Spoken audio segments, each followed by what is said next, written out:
Saya melihat peluang ini sebenarnya sangat besar dan belum dilirik oleh dunia bisnis secara tepat begitu.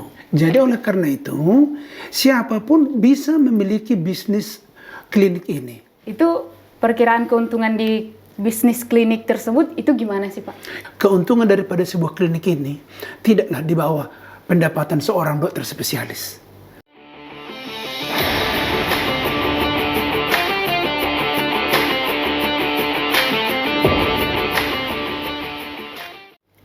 Sahabatku, para agen perubahan yang saya cintai.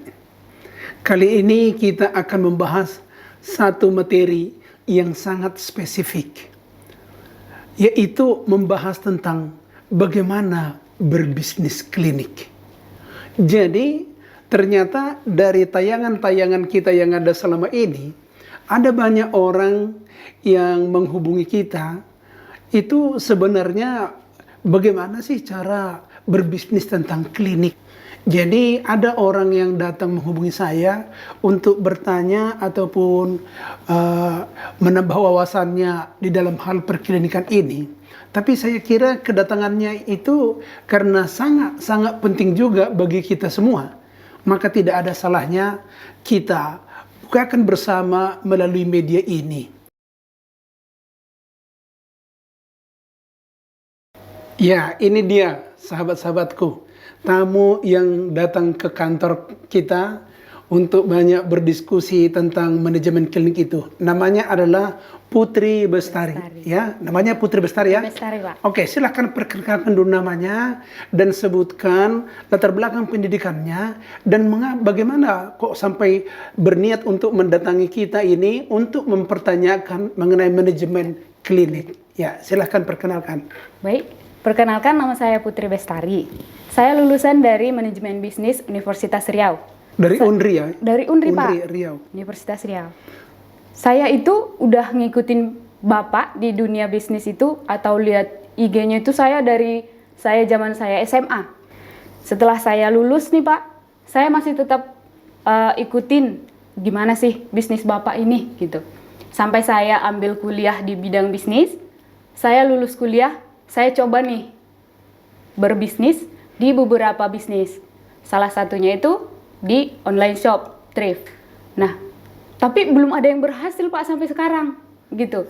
Jadi apa, saya harus ketemu nih sama pebisnis yang benar-benar sudah sukses dulu, apa saya harus gimana gitu Pak. Nah, akhirnya saya keinget nih dengan Bapak yang sudah sukses di bidang bisnis, dan saya juga tahu kalau di klinik Bapak sekarang itu sudah sangat banyak dan sudah sukses lah dikenal masyarakat umum gitu Pak. Jadi saya datang untuk belajar, kalau di bisnis lain saya gagal, mungkin saya di bisnis klinik bisa berhasil dengan melihat kesuksesan Bapak juga gitu Pak.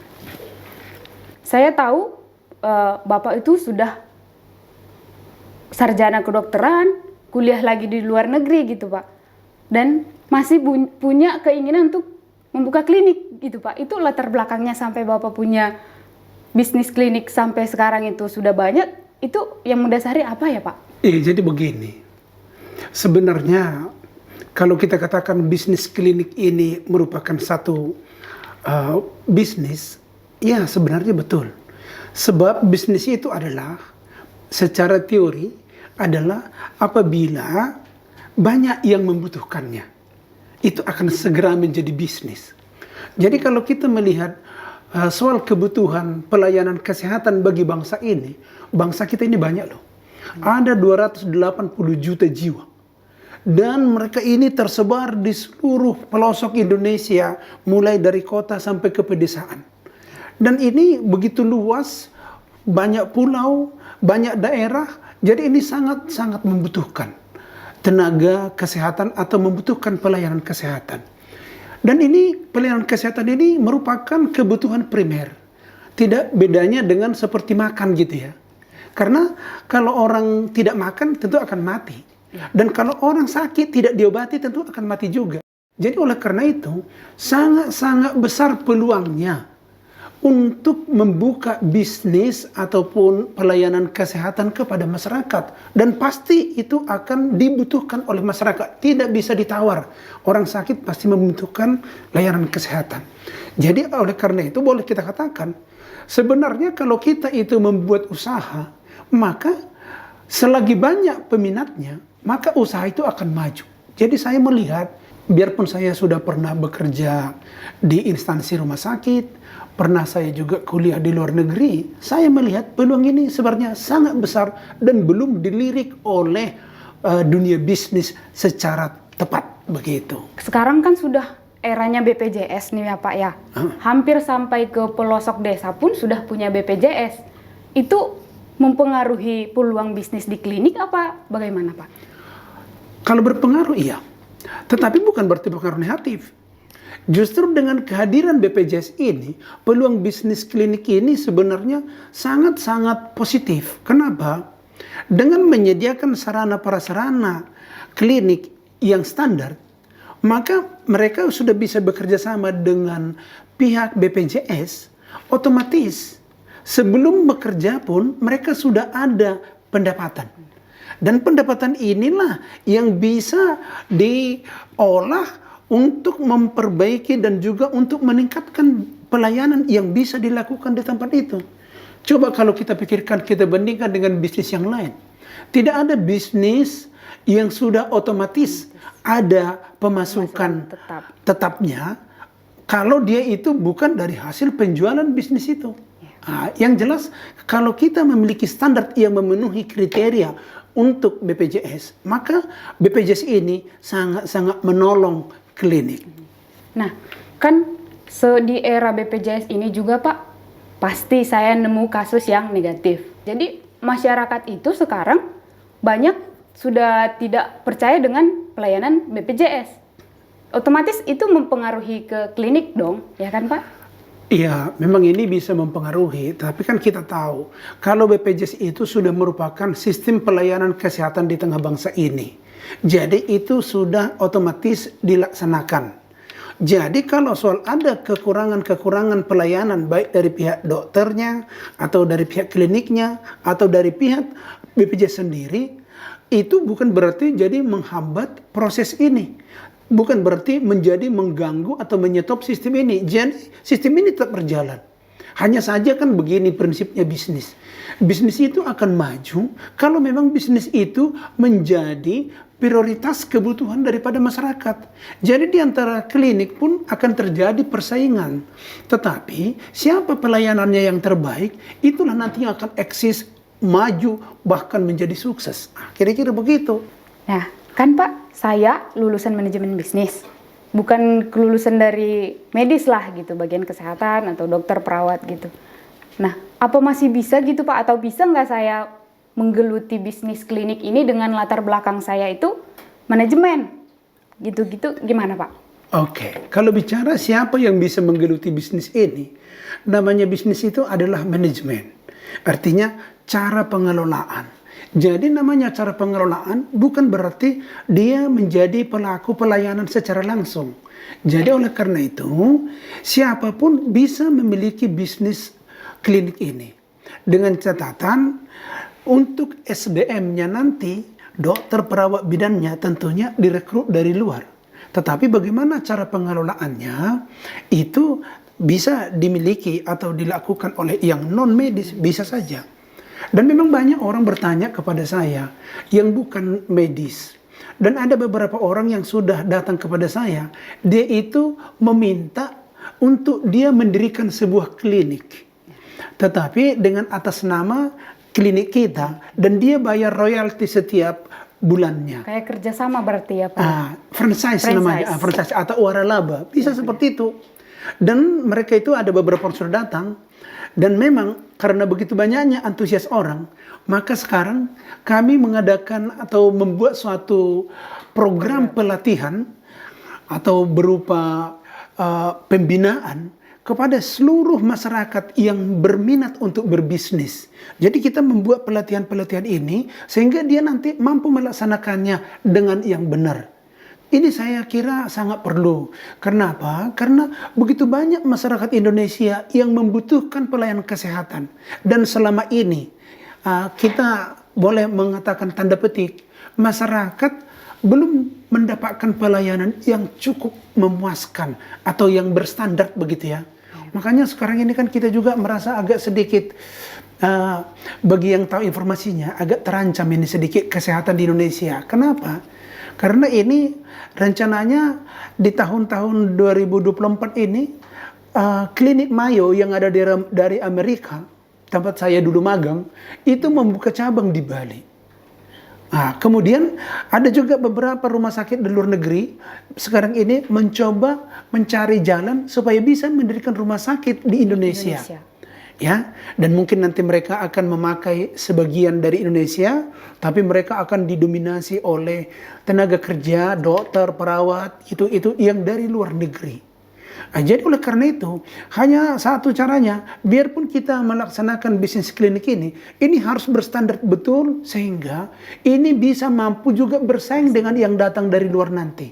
Saya percaya dari pendidikan saya dan juga dari pengalaman saya, bahwa perklinikan di Indonesia ini pasti bisa ditata sedemikian rupa sehingga ini mumpuni atau pantas layak untuk dikunjungi oleh masyarakat yang membutuhkan pelayanan kesehatan. Tadi Pak mengenai pelatihan untuk yang berminat membuka klinik, Ya. itu saya sangat tertarik nih.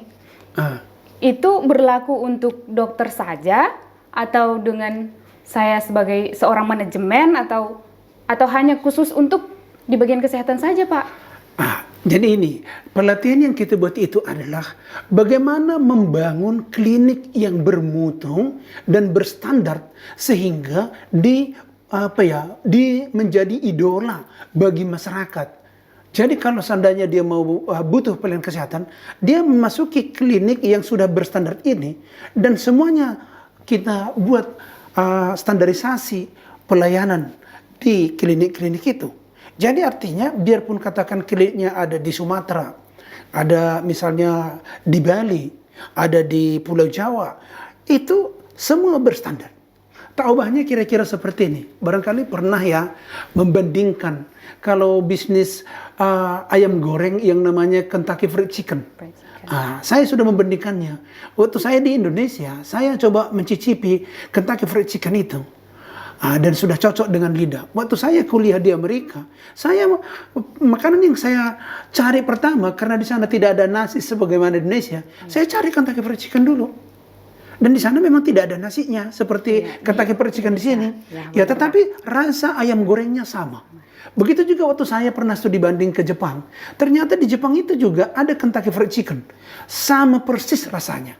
Jadi konsep inilah yang mau nanti dilatihkan supaya sama persis rasanya untuk klinik-klinik dimanapun berada di Indonesia ini. Jadi adalah kata-katakan ini ada program pelatihan bagi yang berminat untuk membuka bisnis. Dan kita akan beritahukan semuanya kira-kira apa yang harus dipersiapkan, berapa modal harus dipersiapkan, bagaimana soal legalitas. Karena sekarang kita ketahui juga ya, klinik-klinik yang ada di Indonesia ini sudah punya jenjang yang cukup bagus. Pertama-tama ada itu namanya klinik, yaitu klinik Pratama Rawat Jalan. Jadi itu ya seperti praktek dokter kira-kira begitu. Tapi kalau seandainya ada dibutuhkan penanganan rawat inap, maka sudah ada klinik yang level kedua atau kelas kedua, itu namanya adalah klinik rawat inap, klinik Pratama Rawat Inap. Dan ada satu lagi sekarang di atas daripada level 2 ini, itu namanya adalah klinik utama. Klinik utama ini sebenarnya sangat-sangat luar biasa. Kenapa? Karena klinik utama ini sama tarafnya dengan rumah sakit tipe D. Bisa mempergunakan dokter spesialis sebanyak mungkin. Bisa memberikan layanan sebanyak mungkin. Jadi tergantung kepada bagaimana manajemennya klinik ini. Yang jelas kondisi ataupun level-level daripada perklinikan yang ada sekarang itu sudah bisa menjadi cikal bakal rumah sakit yang besar. Kira-kira begitu. Dari yang Bapak sampaikan nih, ada rawat inap, ada rawat jalan, ada klinik utama. Berarti di klinik sendiri sudah bisa rawat inap dong ya Pak ya? Oh, bisa. Di klinik kita, yang ada kita kelola selama ini, sudah banyak yang dirawat inap. Karena sepengalaman saya sendiri nih ya Pak ya, saya pernah ke suatu klinik yang sudah ada di ibu kota. Ini sudah di ibu kota gitu Pak. Di Jakarta maksudnya? Di Jakarta. Tapi pas saya berobat dengan jadwal biasa praktek dokter, Iya. itu nggak ada dokter sama sekali gitu Pak. Oh begitu? Tidak ada dokter dan perawatnya pun menyarankan untuk kita membuat janji dengan dokternya. Artinya kita datang karena kita ada keluhan kan Pak. Iya. Kita ada keluhan, ada yang harus disembuhkan gitu. Nah, kalau saja di klinik itu tidak ada dokter, itu gimana jadinya gitu Pak kliniknya? Itulah salah satu kesalahan di dalam manajemen pengelolaan klinik. Kita buat praktek dokter 24 jam. Ternyata tidak 24 jam. Ini kan namanya adalah membohongi konsumen.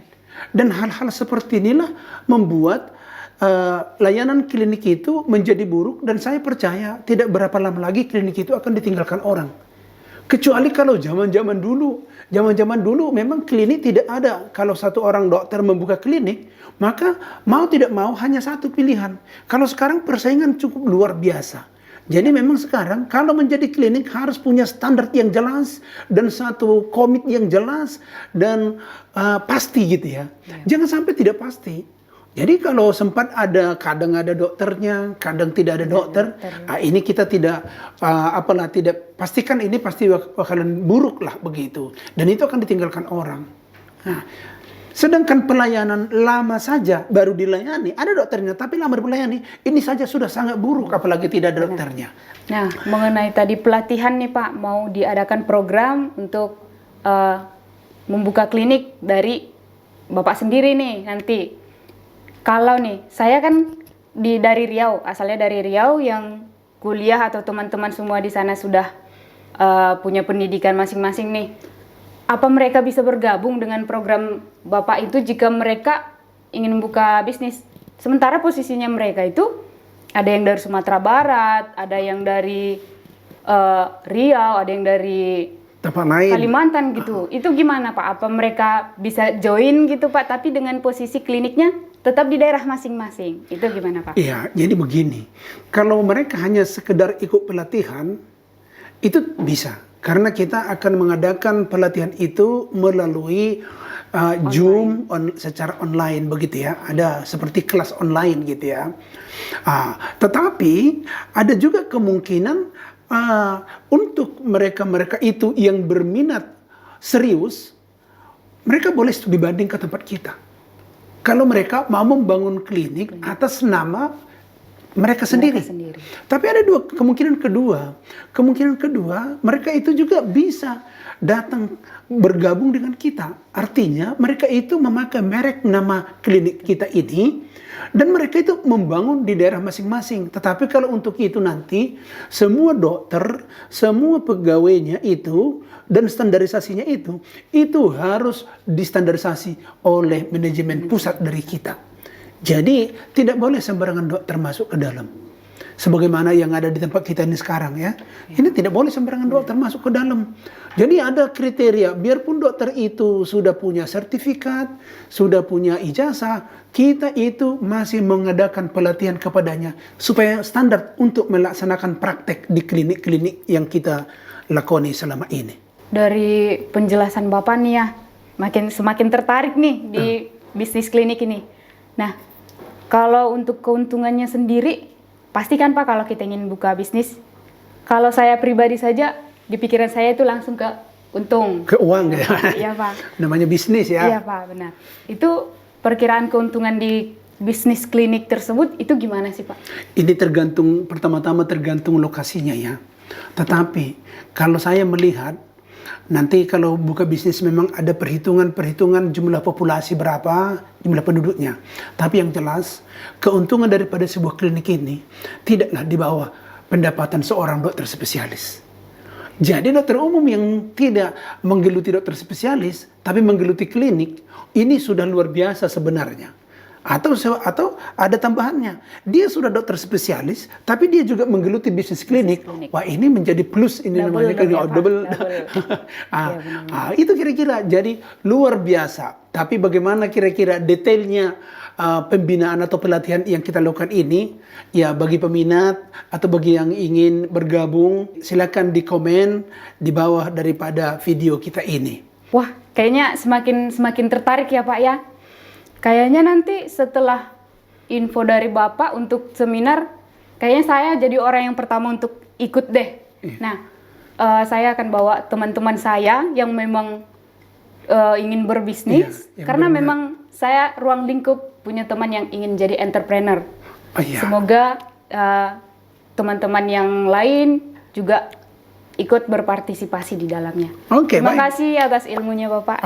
Terima kasih. Jadi nanti kita akan membuat pelatihan ini, dan ini terbuka kepada setiap orang yang memang berminat untuk menggeluti klinik bisnis. Dan kita percaya klinik bisnis oke untuk semua orang.